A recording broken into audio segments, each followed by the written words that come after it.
Phone tapping కేసులో SIT అధికారులు దర్యాప్తు వేగవంతం చేశారు. మాజీ డీఎస్పీ ప్రణీత్ రావును సిట్ ప్రశ్నించనుంది. అలాగే హార్డ్ డిస్కుల మాయంపై ప్రణీత్ రావు, ప్రభాకర్ రావును కలిపి ప్రశ్నించనున్నారు. ఇప్పటి వరకు సిట్ అధికారులు ఎలాంటి ఎలక్ట్రానిక్ పరికరాలు స్వాధీనం చేసుకోలేదు.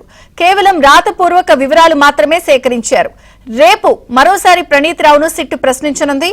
ప్రభాకర్ రావును ఇప్పటికే 2 సార్లు విచారించిన సిట్ అధికారులు స్టేట్మెంట్ రికార్డు చేశారు. ప్రభాకర్ రావు విచారణ పూర్తయిన తర్వాత రాజకీయ నాయకులకు నోటీసులు జారీ చేయనున్నారు. ఎల్లుండి ప్రభాకర్ రావు, ప్రణీత్ రావును కలిపి ప్రశ్నించనున్నారు.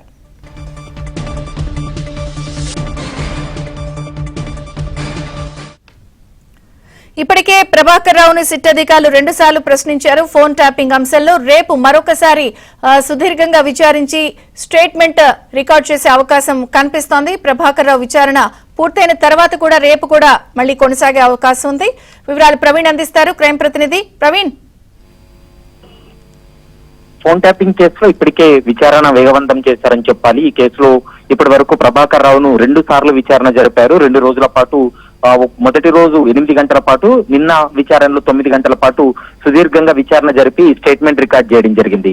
అయితే ఈ కేసులో కీలక నిందితుడిగా ఉన్నటువంటి ప్రణీత్ రావు డిఎస్పీ, గతంలో డిఎస్పీగా పనిచేసినటువంటి ప్రణీత్ రావు ఎన్నికల సమయంలో, ఎన్నికల రిజల్ట్ వచ్చినటువంటి రోజే హార్డ్ డిస్కులను మాయం చేయడంతో పాటు హార్డ్ డిస్కులను మూసీ నదిలో పడివేశాడనేటువంటి అంశానికి సంబంధించి పూర్తి స్థాయిలో దర్యాప్తు కొనసాగిస్తున్నారు.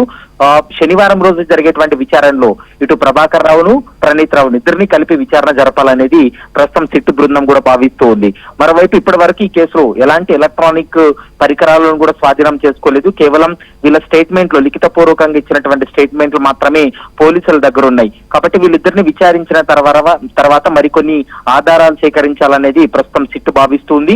మరోవైపు ఇప్పటికే ఈ కేసులో ఎస్ఐబి మాజీ చీఫ్ గా ఉన్నటువంటి ప్రభాకర్ రావు 2 సార్లు విచారణ జరిపారు. కాబట్టి శనివారం విచారణ తర్వాత మరికొంతమంది రాజకీయ నేతలకు నోటీసులు జారీ చేసి విచారణ జరపాలనేది కూడా భావిస్తూ ఉన్నారు.